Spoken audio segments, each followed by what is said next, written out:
cuerpo estaba ahí acostado. Ay, puta, me morí.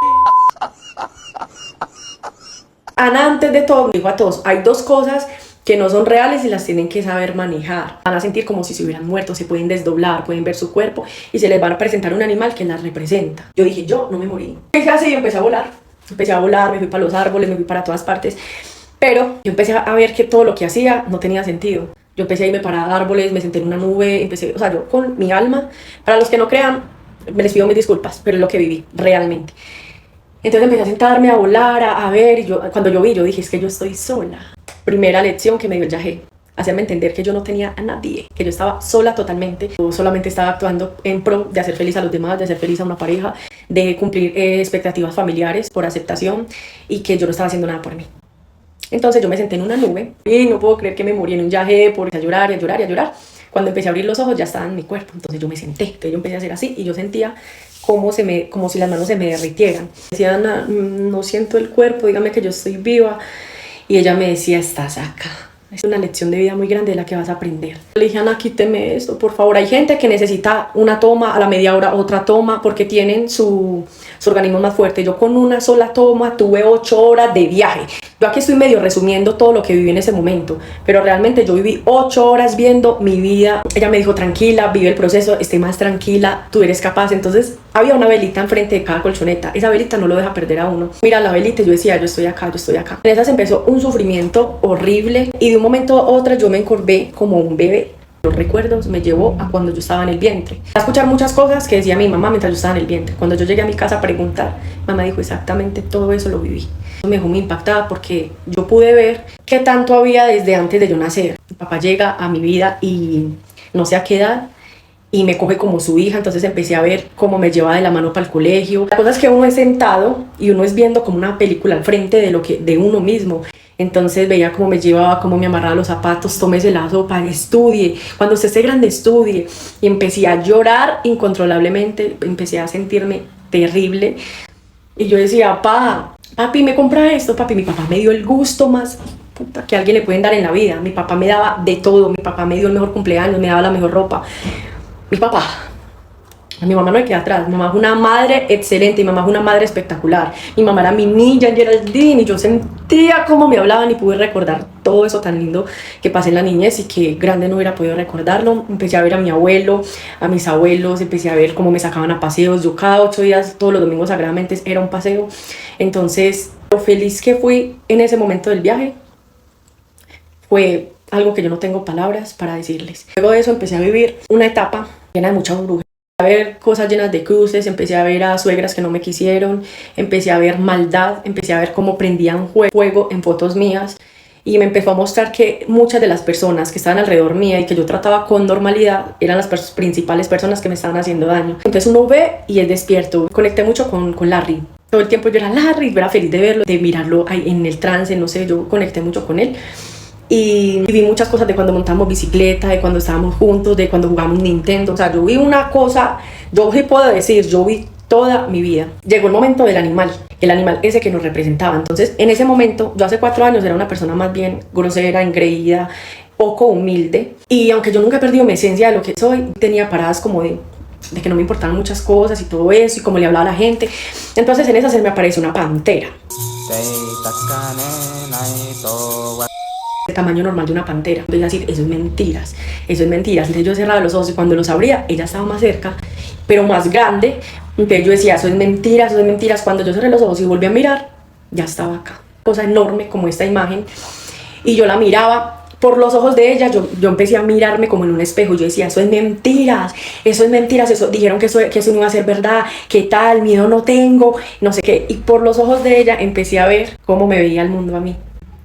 A través de los ojos de ella, o sea, me pude ver desde afuera. Entonces, cuando yo reaccioné y vi a esa persona así tan horrible, tan maldadosa, tan egocéntrica, tan problemática, empecé a decir, esa soy yo. Vio que yo reconocí y me vi cómo era, ella desapareció. Desde ahí yo no volví a ser la misma. O sea, yo puedo decir que yo volví a nacer después de que me tomé el viaje. Luego de eso, empecé a ver muchas cosas. Yo pasé y son un poquito privadas. Yo hice mucho daño, me hice mucho daño y empecé a ver cómo me despedazaban, cómo me quitaban las manos, cómo me quitaban los pies, porque yo no valoraba nada. Yo decía, qué horror este cuerpo, qué horror, me salieron estrías de mi niña, y yo vivía quejándome de todo. Y cuando yo empecé a ver que podía morirme, que no somos nada, estaba quedando sin nada, sin mi cuerpo, yo empecé a valorar.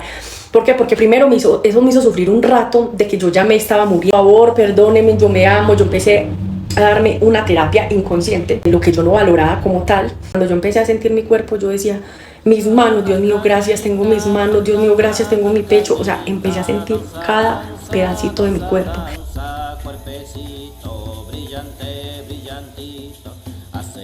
Empecé a valorar mucho quién soy, cómo soy, lo que tengo, mis gordos, si se me cae una teta, tengo bananos, a mí ya no me importa. A mí me importa un pepino la criticar a la gente, porque nadie sabe el valor de estar aliviado, el valor de estar sano, el valor de tener salud. Desde ahí yo empecé a valorar mi cuerpo y desde ahí se me desapareció ese complejo tan horrible que mantenía conmigo misma. Les puedo contar aquí, porque este video se va a hacer muy largo, 8 horas de viaje que tuve viendo todo lo que tenía que ver sobre mi vida, pero luego me pasé al futuro.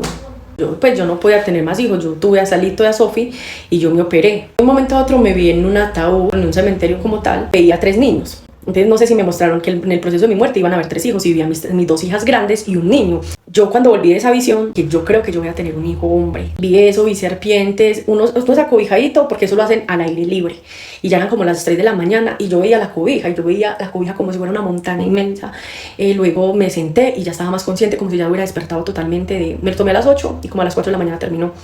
Ya estaba más consciente de todo cuando yo vi la gente horrible, vi personas gritando, vi personas llorando, vi amigos de ahí que no puedo mencionar, uno estaba amarrado de un palo, el otro, o sea, viviendo sus propias cosas. El viaje para mí no es para cualquiera. O sea, si yo hubiera tenido la certeza de que yo iba a entrar en un viaje tan horrible, yo no me lo hubiera tomado, o por lo menos me hubiera preparado, porque siento que fue el viaje más feliz de mi vida y el viaje más miedoso de toda mi vida. Lo otro es que yo no respeté la dieta, hay que hacer una dieta antes de, no se podía comer carne, y nosotros, el día antes, los que íbamos a ir el día antes que íbamos para allá, nosotros íbamos a comer un pedazo de cerdo.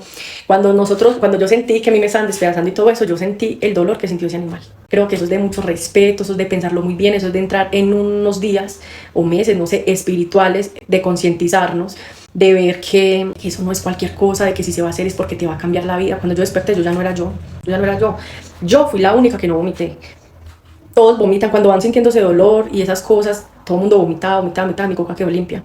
Dijo ella que yo no quería expulsar nada malo mío, que yo me quería tragar todo, que yo quería guardarlo todo y que yo no quería sacar nada de lo malo, que yo no lo quería botar, que yo me sentía muy culpable de todas las cosas que me pasaban. Entonces de ahí nace mi ansiedad, de sufrir tanto y de guardármelo todo con tal de que los demás no sufrieran. Y es algo de que yo fui, me decían que el yaje lo podía curar la ansiedad, pero como yo no lo hice debidamente, me mostró otras cosas que me sirvieron para la vida, pero como tal la enfermedad, no. Bueno, eso no es una enfermedad, eso es una condición que hay que tratar y que se libera, no sé cómo, porque ya me hubiera liberado de ella.